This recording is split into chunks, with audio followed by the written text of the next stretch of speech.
Our next speaker is a gentleman with which many of you are familiar, Samuel Francis. He probably, among all the syndicated columnists in the country, writes most incisively and uncompromisingly about race and American culture. He marshals his arguments so brilliantly that Patrick Buchanan calls him the Clausewitz of the right. Even the New Republic has acknowledged that Dr. Francis is, as they put it, a guru of the old right. Now, Sam Francis has paid a very high price, as many of you know, for his outspokenness in what I think is an absolutely chilling commentary on the bounds of free speech in this country today. Last year, the Washington Times fired him as a columnist and as an editorial writer, and it was clear that it was because of his outspoken views about race. Aside from that, one of the great ironies is Dr. Francis had won the highest honors, journalism honors, of anyone on the entire staff of the Washington Times. Twice he has won the Distinguished Writing Award from the American Society of Newspaper Editors. In addition to this, he is the author of Beautiful Losers, which is a collection of essays on the failure of American conservatism. He also writes a very, very highly regarded column in Chronicles magazine and is a frequent contributor to Southern Partisan. And Dr. Francis will today speak to us on Equality Unmasked. Please welcome Dr. Francis.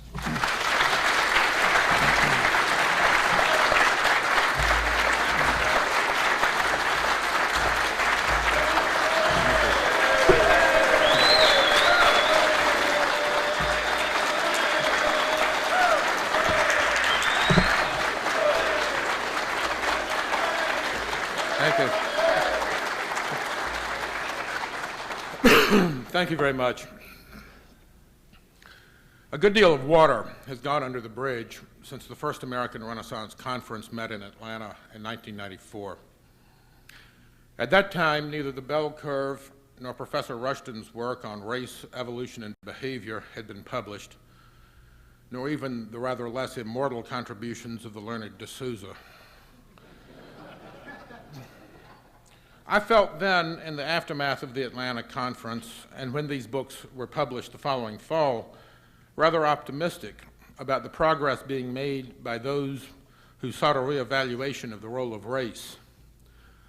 But I have to say that today, my optimism is considerably more muted. The bitterly hostile reaction to the bell curve and Professor Rushton's work, the dishonest and cowardly treatment of the American Renaissance Conference in de Souza's book, the crusade mounted in the press against this conference, similar crusades against talk show host Bob Grant in New York, and against other scientists who write about race, the difficulty that both Professor Levin and apparently Arthur Jensen are experiencing in finding publishers for their own major new works. And finally, but by no means least, the late unpleasantness that I experienced at the Washington Times, all lead me to believe that we, or certainly I, had seriously underestimated the resistance that frank and serious discussion of race would encounter. I have little more to tell you about race, and certainly less than what Professor Rushton and Professor Levin and the other speakers here today and tomorrow can tell you. So what I'm going to talk about today is this very resistance that we encounter, why it exists and why it seems to be so powerful, and perhaps how we can meet and help overcome it. I'm going to start off with an account of the systematic harassment of two of our speakers today and tomorrow, Professor Rushton and Professor Levin, and I choose them for several reasons. Partly because they are present and can comment or criticize on my account as they see fit, partly because their stories offer instructive lessons for the conclusions that I'm going to draw, and partly because both of them have displayed a great amount of courage and commitment to their beliefs and scientific findings. And I think it is advisable that this audience appreciate what some of us have to go through in order to provide you with the edification and entertainment of the weekend. My account of their experiences is largely drawn from Roger Pearson's book, Race, Intelligence, and Bias in Academe, which is a study of how various academics and scientists who have violated taboos about race have been systematically harassed by the political left over the last 20 years or so. But I'm going to end up with an account of the ongoing vilification of this conference in the press, especially in the local newspaper, the Louisville Courier-Journal, and show how that campaign has been organized. Finally, I will try to draw some conclusions about why these crusades are effective and how they can be resisted and overcome. In the Rushton case, Professor Rushton's problems began soon after he delivered a paper at the convention of the American Association for the Advancement of Science in San Francisco in January of 1989. His paper, as I understand it, was a précis of the research on racial differences that he later published and will discuss in remarks this evening. And it immediately generated attacks in the Canadian media. Professor Rushton, I should say, as most of you know, is a professor at the University of Western Ontario in Canada. The Toronto Star reported in a headline soon after his speech that a Canadian professor's study stirs uproar at conference, which was a rather exaggerated account of the reaction to the remarks. And 2 days later, the same paper carried a story headlined, "Theory Racist, Prof has Scholars Boiling." This kind of news coverage, and much worse, continued for some months and was characterized by reporters seeking to elicit statements of condemnation of Rushton or his address from his colleagues or from officials of the AAAS, and by soliciting reactions from various leftist groups in Canada and on the Western Ontario campus. Rushton's own efforts to debate or explain his theory further on television were seemingly not very helpful, since the debate format was usually stacked against him and dwelt on the supposed political rather than the actual scientific meaning of his theory. And on one occasion, he was greeted with a hostile and jeering audience of some 2,000. By early February, the mayor of London, Ontario, had formed a committee to investigate Rushton and his theories to determine whether they violated Canadian law. As many of you perhaps know, Canadian democracy enjoys a law known as the Race Relations Act that criminalizes anyone who willfully promotes hatred against any identifiable group and subjects such criminals to a maximum sentence of 2 years in prison. At first, apparently, the major demand was that Rushton simply be dismissed from his teaching position, and only later in March did the Attorney General of Ontario, dedicated to bringing dangerous criminals to justice, order a police investigation of Professor Rushton. The police forces of Ontario and Toronto formed a joint special force on pornography and hate literature that was supposed to interview Rushton and some of his academic supervisors at the university for the purpose of discovering whether he had violated the law. The investigation took 6 months and eventually concluded that while he had not violated the law, quote, "It is the overwhelming opinion of academics questioned that in many cases your conclusions have been drawn on misinterpreted and or questionable data. This has resulted in your presentation to the AAAS falling noticeably short of expected professional standards," unquote. Apparently in Canada, it is the province of the police to reach conclusions on matters of scientific interest. The audience, which by now perhaps suspects that there is a dangerous criminal in our midst, will no doubt be relieved to learn that the Attorney General of Ontario then held a press conference at which he graciously announced that Rushton was, quote, "loony but not criminal." Yet at the same time the press campaign and the police investigation were going on, university authorities on Rushton's own campus also chimed in with denunciations of his ideas. The Dean of Social Science at the university published a letter in the university newspaper in which she attacked Rushton's theory. And in July 1989, he was given an unsatisfactory rating on his performance evaluation by his department chairman and denied a usually routine pay increase. Under university rules, teachers who receive such evaluations 3 times in a row can be dismissed from their jobs. Now, the fact is that Professor Rushton holds 2 doctorates, was the author of 5 books and more than 100 articles in scholarly journals, and held a Guggenheim Fellowship. Rushton appealed the evaluation to the dean's office and asked that the dean recuse herself because she had already published her views of Rushton. She refused to recuse herself and her office upheld the department chairman's evaluation. Rushton then appealed the evaluation through a university grievance procedure, and arguing on the basis of his credentials, and also that during the 3 years for which he was evaluated, he had published 30 articles in 2 books and received the Guggenheim, he finally won a reversal of the negative evaluation. When Rushton returned to teaching in 1990, local agitators threatened to disrupt his classes to prevent him from teaching, and the dean ordered that he not be permitted to teach his classes in person.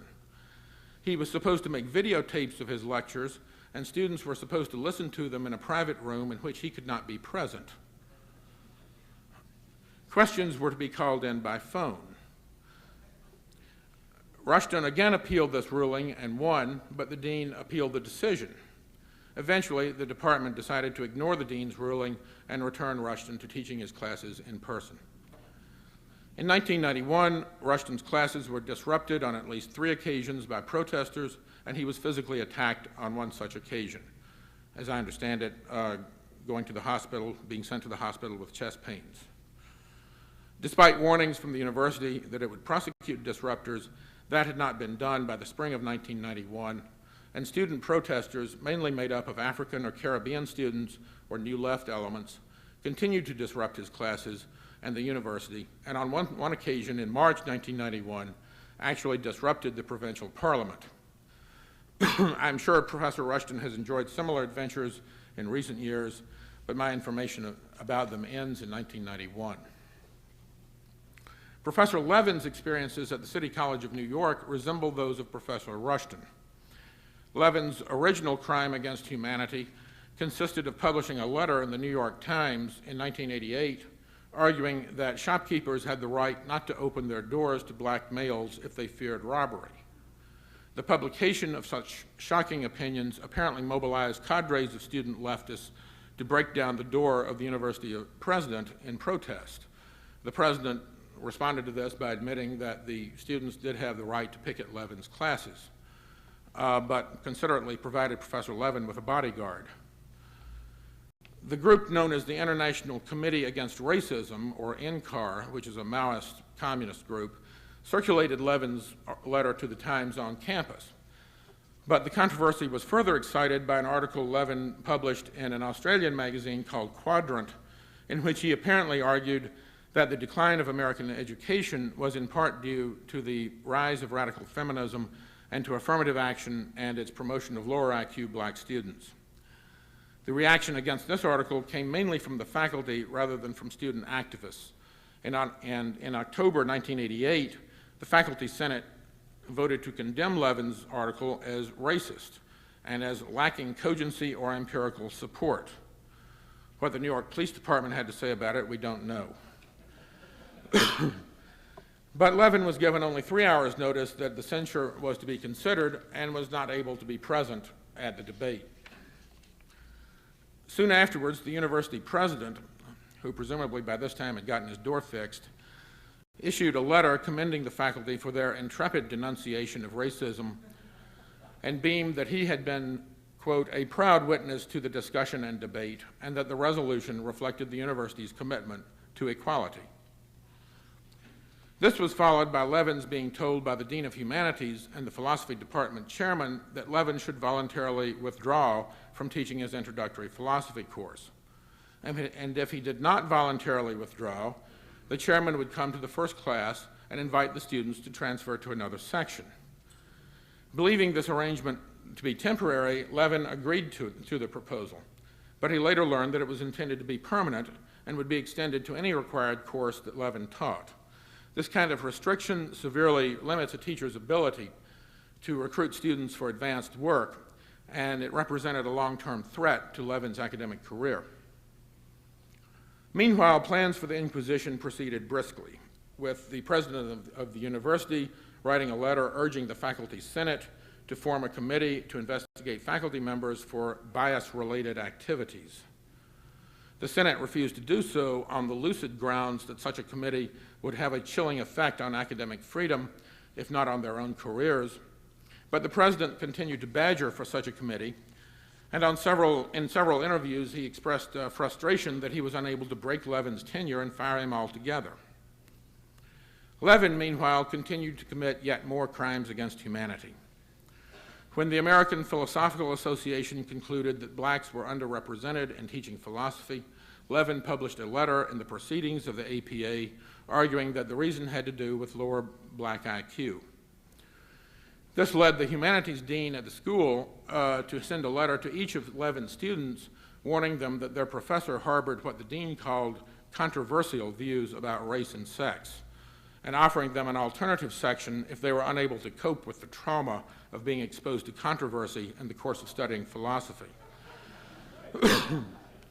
Finally, the president got down to business by forming a committee to inquire into whether Levin had engaged in conduct unbecoming a faculty member, a phrase usually associated with efforts to break tenure and dismiss the faculty member.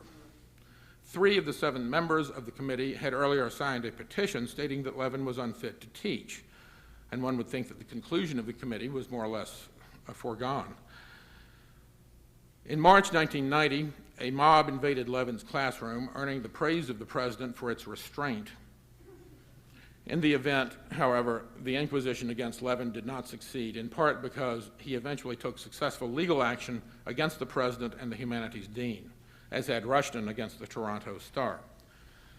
But as Roger Pearson comments in his conclusion about the Levin case, in many ways the most revealing and disappointing aspect of the Levin affair was the complete failure of his colleagues or the media which covered it to discuss the validity of Levin's views. At no point did any newspaper publish the relevant IQ data or invite competent psychometrists to comment on it. The head of the psychology department refused Levin's invitation to debate his claims by attacking his academic freedom and defining battle lines along academic freedom lines. Academic egalitarians once again managed to obscure the real core of the issue. Now, there is a common pattern in both of these cases, and I think in several others, that needs to be called attention to. What happens when an academic violates a taboo on race is that first the media broadcast and typically misrepresent it, and then the professional left, usually on campus, either racial minorities who feel aggrieved or white Marxists, moves into battle by invading classrooms, staging protests, prayer vigils, disruptions, demonstrations, and all the rest of it. But for the most part, even though that phase of the attack is the most visible and the most publicized, it is not the heart of the academic criminal's problems. The heart of his problem comes from a lack of sufficient support from his colleagues and supervisors or from their active hostility. Derogatory and dismissive comments on the academic's ideas can serve to harm his career and professional stature. Disciplinary action by chairmen, deans, committees, and university presidents can actually cost him his job or at least disrupt and subvert his academic work. It makes sense for Marxists and even minority students to be offended at ideas they regard as racist, and even up to a point to protest such ideas. And again, up to a point, that is their right. What makes far less sense is for professional academics and academic administrators to involve themselves in the controversies against the academic taboo breaker and to devote so much of their energies to punishing or silencing him. And what that pattern, as well as the general hysteria that informs the reaction to any violation of taboos concerning racial equality, point to, in my opinion, is that what we are dealing with in egalitarianism today is not a rational belief. What we are dealing with in egalitarianism is an ideology that serves various social and political and even psychological functions.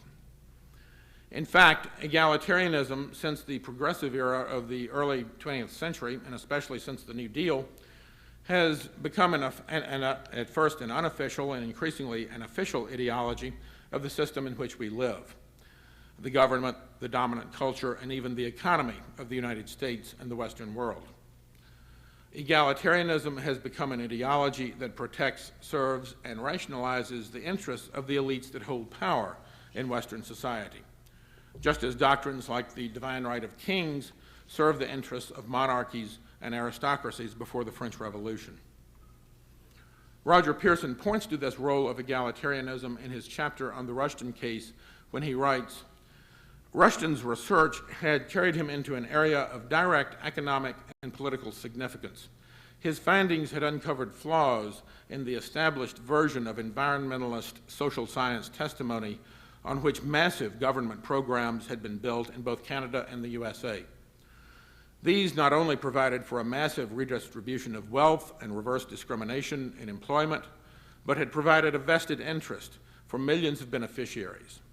His findings also threatened the well-being of organizations that had been built on the surplus funds, which could be culled from supervising this redistribution of wealth, and also had potentially adverse implications for the immigration industry. Little did Rushton realize that his seemingly innocent research would stir up such a tempest. Those on the left knew the crucial importance of the data he was studying and of the need to keep the public from accepting his opinions, as well as preventing other scholars from daring to speak their minds on the issues involved. I think that understanding egalitarianism as the ideology of an elite is important for several reasons. In the first place, it puts the Marxists and radicals of the left in an entirely different light from the one in which they like to present themselves, that of rebels against the system. Invariably, when Marxist groups protest against racism, they argue that racism is the tool of capitalism, that a capitalist ruling class promotes racism in order to justify the exploitation of non-whites and to keep white and non-white proletariats divided. But in reality, there's no truth whatsoever in this theory. If it were true, we would expect academics like Rushton and Levin, Arthur Jensen and Richard Herenstein to have received millions in grants from large corporations and foundations. In fact, they receive little or nothing. And the grants those institutions do make do not support hereditarian views of social problems, but rather environmentalist and egalitarian views. It was, after all, the Carnegie Foundation that provided Gunnar Myrdal with $300,000 to produce An American Dilemma, for years the Bible of racial egalitarian environmentalism. The truth is that when Marxists and self-described radicals denounce what they call racism, they are in fact performing as the ideological vanguard of the real elites that hold power and which possess enormous vested interest in egalitarianism and environmentalism. It is the radical egalitarians and anti-hereditarians who are the real running dogs of the system, and not those who challenge egalitarianism and environmentalism. And it is the hereditarians like Rushton and Levin who are the real radicals or even revolutionaries who challenge the lies and mythologies in which entrenched powers always mask themselves.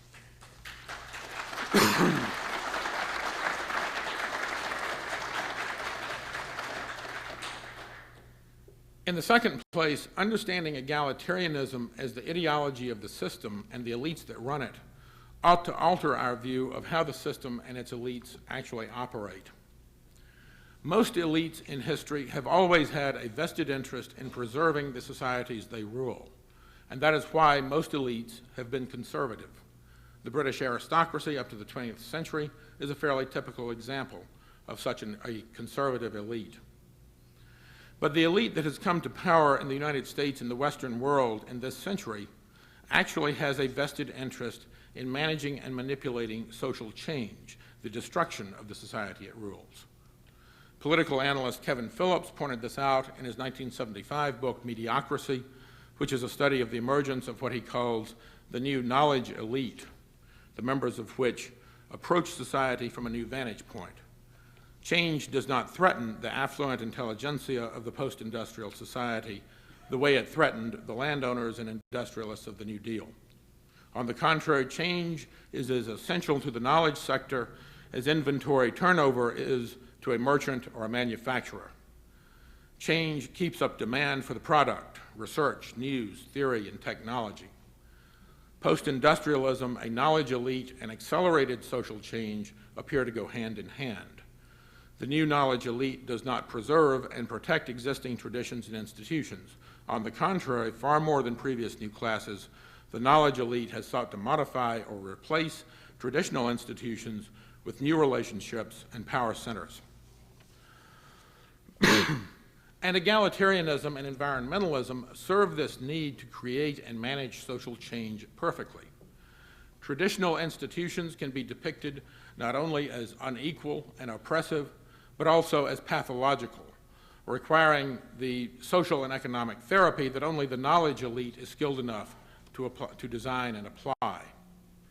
The interests of the knowledge elite in managing social change happen to be entirely consistent not only with the agendas of the hard left, but also with the grievances and demands of various racial and ethnic groups that view racism and prejudice as obstacles to their own advancement. So that what we see is an alliance between the new elites and organized racial and ethnic minorities to undermine and displace the traditional institutions and beliefs of white Euro-American society, which just happen to be the power centers of older elites based on wealth, land, and status. This process of displacement or dispossession is always described as progressive, liberating, or diversifying, when in fact it merely helps consolidate the dominance of a new class and weaken the power and interests of its rivals. Furthermore, what this understanding of the real meaning of egalitarianism leads to is that when we see university deans and presidents, quote, caving in to the demands of the hard left, they are not really displaying traits of weakness and appeasement. Universities are the breeding grounds of egalitarianism and its applications to society by the elites, and hence they occupy a special and strategic place in the functioning of the system. If the ideology of egalitarianism were abandoned, many of the functions that universities now perform in the way of research and much of what their faculties do in designing egalitarian social programs and therapy would become obsolete.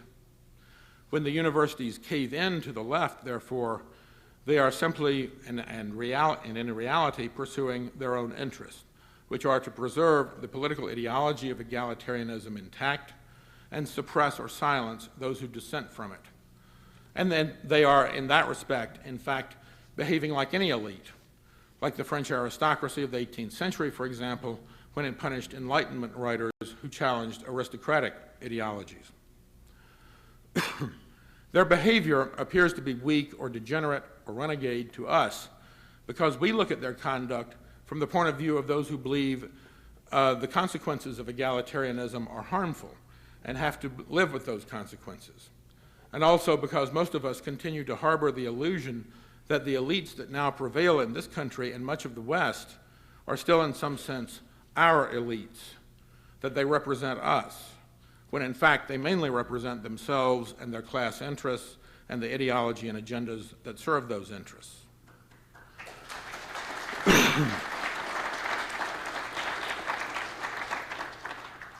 I think understanding egalitarianism today as the ideology of a dominant elite that uses it to serve its own interests may suggest ways in which we could more successfully confront the ideology and those it serves. In the past, most of those who have challenged egalitarianism in one form or another have done so through what we might call rationalistic means. That is, they have tried to cite scientific or empirical evidence logically assembled to offer the challenge. Certainly that is an important and indeed crucial element of the challenge. But whatever its rational and scientific merits, it has not been enough.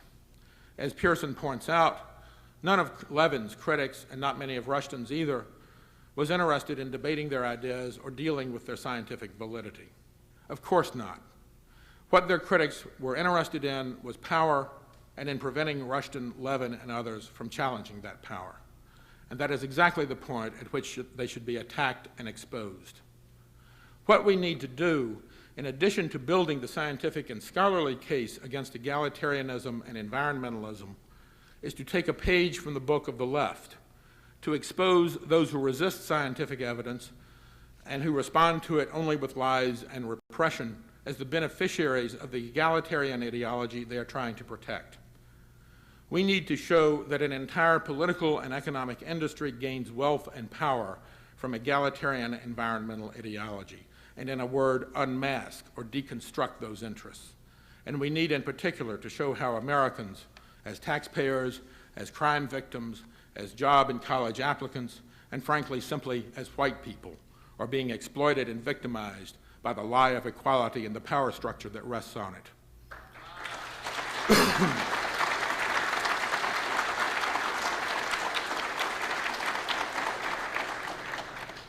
We need to show also how the media conglomerates, which with universities are sort of the belly of the beast of the new knowledge elite, systematically depict whites in their traditional cultural symbols in inferior, demeaning, and villainous roles, and how they deliberately distort news about race and scientific racial research against whites. One example of this comes from the crusade against Bob Grant in New York, which was largely conducted by a group that calls itself FAIR, for fairness and accuracy in reporting. FAIR poses as a watchdog of the press, but the quickest glance at the materials it produces shows that it is in fact a hard-left political battery dedicated to ridding the media of anyone to the right of Tom Brokaw. It has produced dossiers on Rush Limbaugh to prove he is not a reliable source of information, and has produced a similar document on Pat Buchanan to document his racism and extremism. But I am unable to identify any such dossier produced by FAIR on any liberal or left-wing commentator.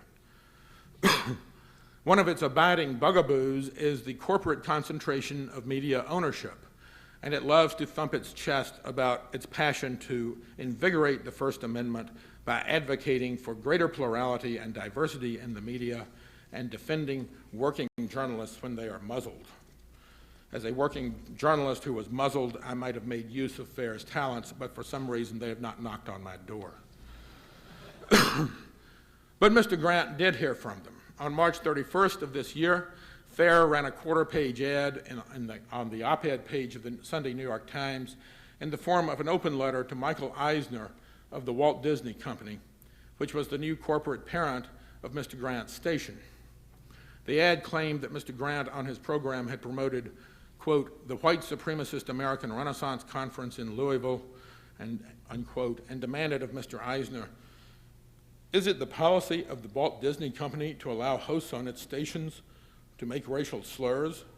And is it Disney's policy to allow the promotion of white supremacist groups on its stations? Though FAIR did not explicitly demand Grant's firing, it was clear that was the goal it had in mind. So much for invigorating the First Amendment. I will comment only briefly on the falsity of the description of American Renaissance in this conference, let alone me as white supremacist, a term none of us has ever applied to ourselves and one which we have explicitly, publicly, and repeatedly rejected. FAIR did not bother to cite any of several published letters by me in major newspapers rejecting this term. Now, not only is FAIR neither fair nor accurate in what it jokingly calls its reporting, but also it managed to reach all the way out into the boondocks of Louisville to induce reporter David Heath of the Louisville Courier to swallow its bait and then regurgitate it in the form of, quote, news articles, here, articles that are transparently inaccurate and equally transparently based on FAIR's propaganda. It turns out that while FAIR whines and grouses about corporate concentration of media ownership, and I substantially agree with them on much of that, FAIR actually receives a good deal of its own cash from such concentrations of mega money as the MacArthur Foundation and the Turner Foundation in Atlanta, the tax-exempt preserve of multimillionaire media czar Ted Turner and his wife, the famous North Vietnamese patriot.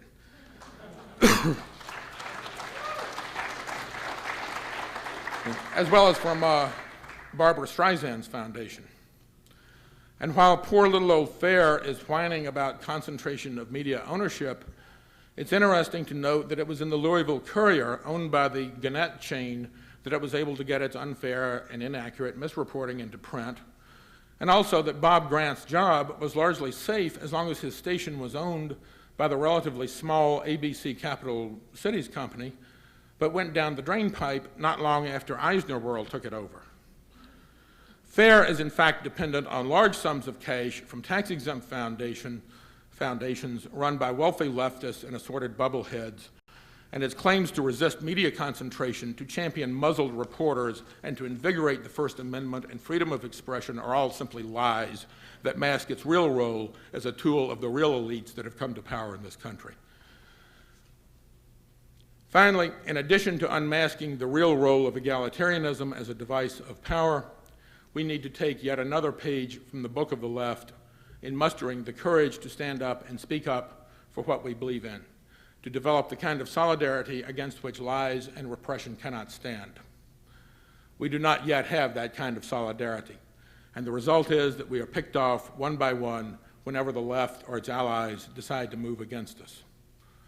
It is fairly commonplace for those of us who speak and write frankly about race and equality to encounter audiences where the criticism and hostility of a handful are triumphant, only to find after the speech that we are approached privately by many sympathizers who have sat silent throughout the whole proceeding and said nothing, but who now rush to our side to assure us that they really agree with us, only they just can't run the risk of saying so. How sweet. I and Jared Taylor and Phil Rushton and Michael Levin and the others are supposed to run the gauntlet, risk our own jobs and even our physical security, while others secretly and silently and safely applaud. If you agree with the ideas you have heard at this conference, in which you read in American Renaissance, or in my columns, or in the books by the distinguished authors who have come here, and if you believe those ideas are important, then you and all of us are going to have to do something yourself.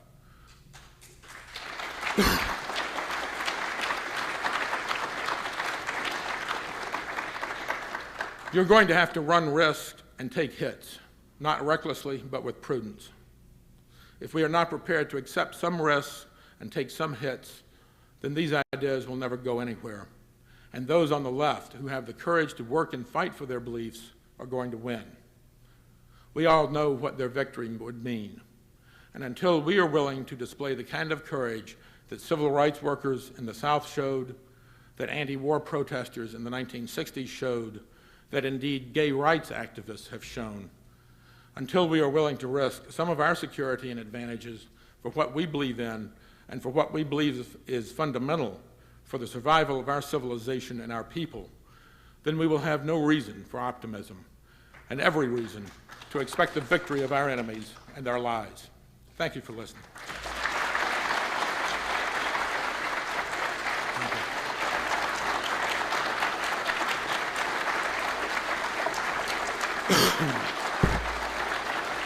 Thank you.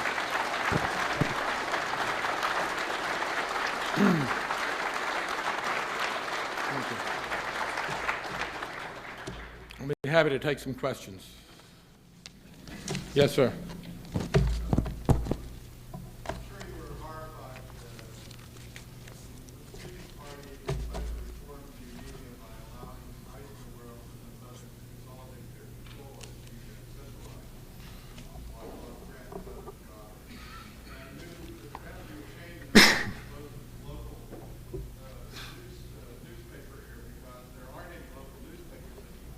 Yes. What do we do to wake up the American public that our news is becoming almost completely centrally controlled with no diversity of opinion? Well, I think there are alternative media. I think the internet is probably the most hopeful instrument for that. And I think shortwave radio, I'm told, is very useful. I am actually more hopeful now about the ability to get around media control of communications than I have been in the past. I was always skeptical about things like the internet and computers and fax machines and all that until I actually started using them. But and I still don't think that they're going to save the world, but they are very useful instruments, and you can have a great many conversations and verboten ideas on these things. And I really don't think the media conglomerates are going to be able to preserve their monopoly of ideas with these instruments. That's mainly what I would recommend. Other questions? Yes, sir. I just have one comment. Can you hear me? Yes.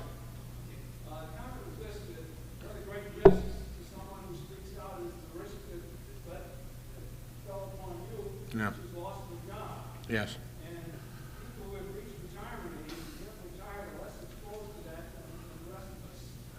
And I just wanted to encourage people at that age to do more speaking out because you don't face the great difficulty as the rest of us. And I'm one of those people, and I tend to do more of it myself.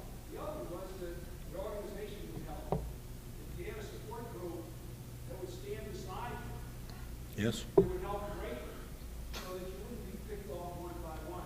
I agree. Not necessarily need somebody that would threaten, Yes. boycott, although that's not bad either. Yeah. Just somebody that would say he's right when you get out there and criticize. Yes, I agree. I mean, I think what you need is a sort of a right-wing ACLU or something. A right-wing is not the word for it, but a politically incorrect ACLU or something that will defend, well, people like me. But,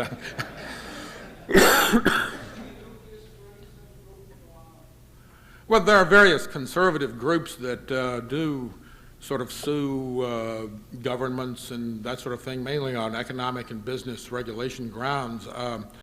And I think there have been some challenges like this in the media, maybe, but frankly, thinking about my own situation, I cannot think of someone who has been fired for the expression of right-wing ideas by a right-wing newspaper in the past.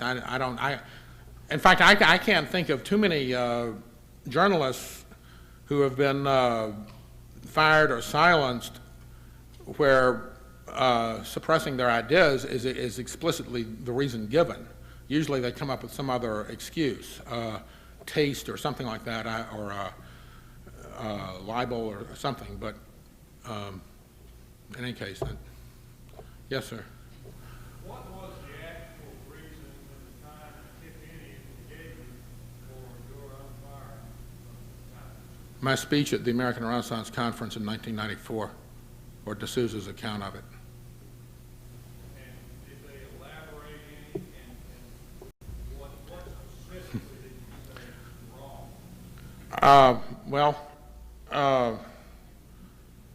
let's see. I think there were several things. I think one thing I said was that the cultural achievements of white civilization could not be replicated by other races for genetic reasons. That was a big no-no in West Prudden's mind. It's fairly unacceptable, I think. We've been talking about it all day long here. I don't know, there were a couple of other things, I don't know. I gave a good many counter-arguments to this, all of which he dismissed pretty readily. I mean, he was not interested in that. But see, I violated a taboo. It's not a question of whether I was right or wrong. And that's the problem. Yes, Sam Dixon. I thought it was a great interest for something. And I wish I had more to help you, and I would never write here. I don't think legally we have much friends. But I do think that people should support people like you and please watch them and others. And one way, of course, would be by remembering you in their will. I mean, try to remember you guys quite serious. So what we hear complaints that people don't stand up. And yet when people do stand up, they're not supported as they ought to be, as you ought to be. And of course, the greatest threat against Africa is economic ruin. And they're, to understand practices of living, they are intimidated. You know what happens? And I would earnestly commend people, especially childish people, they remember the current heroes of our race in their will. They cannot give them to do so when they're dead. But the question I have, which you may not want to answer, it strikes me that in Web that if you search for people who are the most dangerous enemies of survival of our race, our nation, and civilization, you do not find them in the Ann Braden out on the street here in Louisville, or the Angela Davis. The most deadly enemies we have are the conservatives who throttle the racial discussion at its inception. Yes. We want to find someone who is killing our race and blighting the chances of our survival. We begin not with Angela Davis, not with Hillary Clinton, but with West Prudden. I agree entirely.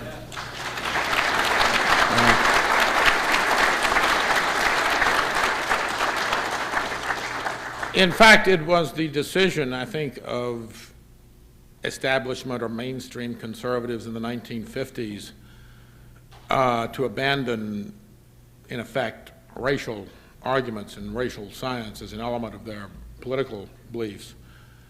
It was that decision that pushed race underground so that no one in mainstream dialogue could discuss it at that point. If National Review is not going to discuss this, IQ differences and scientific findings and all of this, then the next leap over is far right and often not very reliable and not very respectable journals. And when both ends of the political spectrum decide to drop something, then it disappears. There's nothing else you can do about it. And it is precisely that decision, and I think it was probably a conscious decision on the part of National Review conservatives in the 50s or early 60s to stop talking about race, that led to the long dark age between, that time and, say, just a few years ago with Rushton, Shockley, and Jensen, and the, dare I say it, the American Renaissance of racial studies. We've lost an entire generation because of conservatives. Yes, sir. Here. How many members of the National Press Club would agree with the content of your remarks, quite apart from what you should have said them or not? The remarks at the last, the ones I got fired for, I doubt if very many of them would have agreed with it. The National Press Corps and the Press Club, it's a fairly left-wing liberal group. I have had expressions of support as far as my rights go from a number of liberal sources. Andy Rooney actually wrote a column defending me and excoriating the Washington Times for firing me. The magazine Liberty recently had an editorial saying that I was full of crap on most things, but I wrote a more interesting column than most of the people in the Washington Times. Dr. Francis, Yeah. my question really is, how many people, including people in the White House, the staff, on congressional committee staffs, are like the Japanese that Mr. Taylor was interrupted by, simply saying, we all know this. That is what I want to know. How many people, Charles Murray uses the term whispering. When people whisper in Washington, how many of them disagree with what you said at the 94 conference? I have no idea how many disagree, but I don't think very many would agree.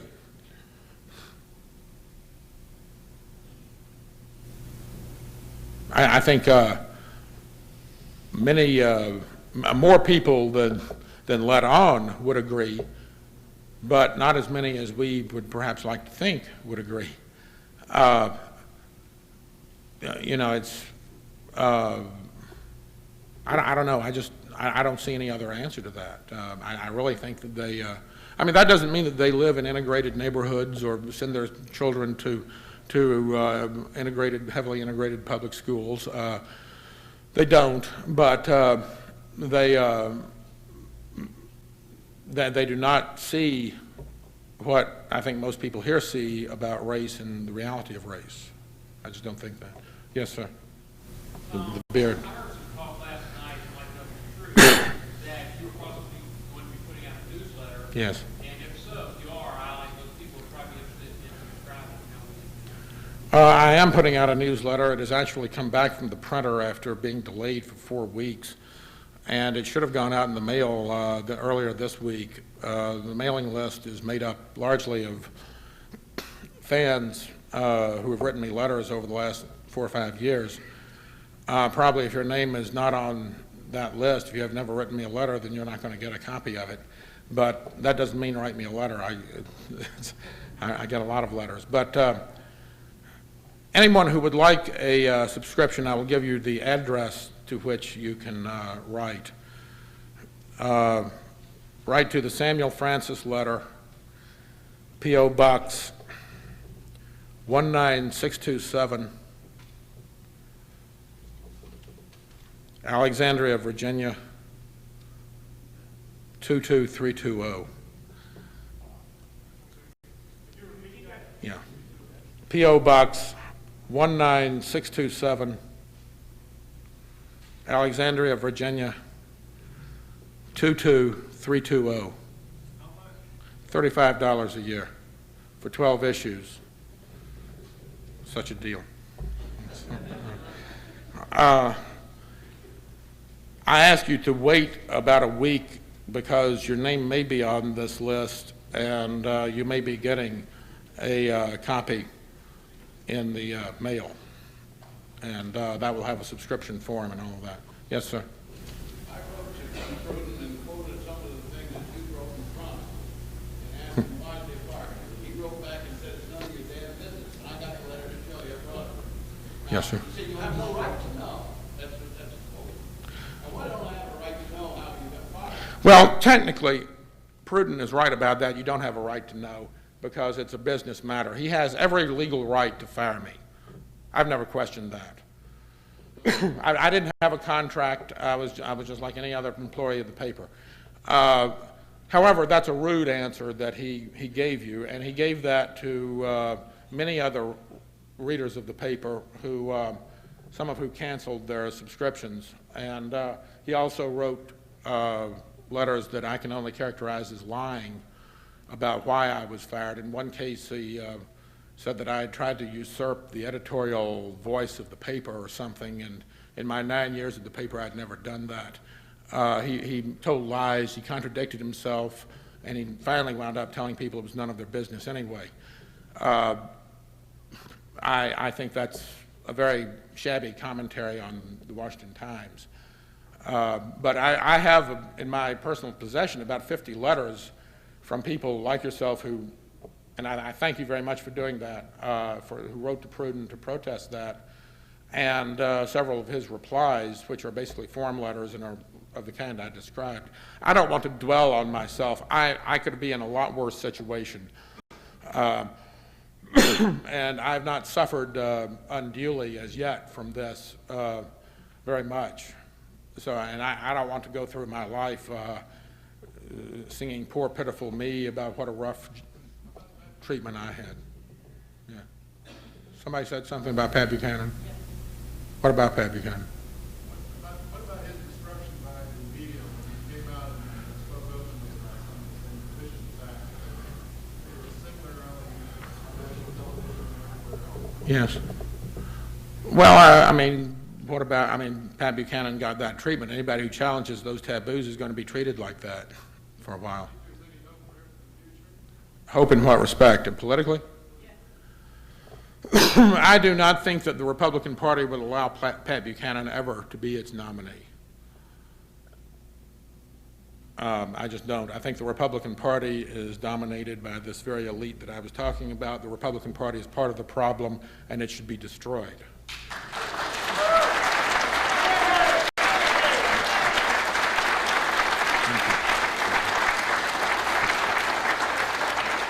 Yes, sir. Yes, sir. Sir, I think I can ask questions better if you would ask one for me. What is your doctorate in?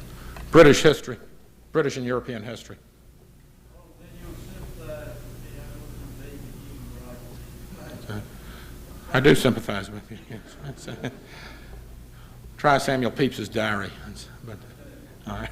Yeah, Stan has. Sam, I want to tell you that after I found out that you got fired, I did call the Washington Times up. I had a subscription, and I said, I am withdrawing my subscription. I want it to end right now because you fired Sam Francis. I am really very, very upset and angry with you. What I want to encourage any other people that are here is to do the same thing. If you're still subscribing to that demon newspaper owned by Sun Moon, who promotes massive legal immigration, that was another issue, another reason why Sam got fired, is, vote with your pocketbook and just withdraw from these stop subscribing to Okay. newspapers and support people like Sam. And I want to say one thing, anybody after our meetings in between now and the dinner time who wants to go through some workshops, start seeing how we can work together, I'll be outside here in the lobby. Yes. Start talking about that the hour we have. Thank you. Thank you. I want to say that in the wake of my firing, I had an immense amount of support from the readers of American Renaissance, from the members of the 187 movement that Stan Hess helped form, and from the Council of Conservative Citizens, from people in the Southern League, from a wide range of readers and citizens. And I want to thank, many of you wrote letters to Pruden, many of you have been very supportive of me. I want to thank all of you for that. Thank you. Anything more? One more question. Yes, sir, in the back. How would it be possible for us to support academics when they come under fire like this? Those of you who are in the market, we can Yeah. go with our pockets. What should we do to support academics? I'm not sure. You'd have to ask academics about that because they would know the sort of choke points or strong links or weak links in their own organizations. It could be that letter writing campaigns can sometimes hurt people because people don't always know what to say, or they say the wrong thing, and it just scares the academics or something. But if Rushton or Levin or any other academic has anything to say about it, I'd be glad to hear what they have to say. I have a question in that regard to Rushton. Professor Rushton already hated greatly by several of his letters that people around the world are familiar with the ones who are willing to write. Yes, but you can ask him tonight. I will talk tonight. Okay, that's all. Thank you very much.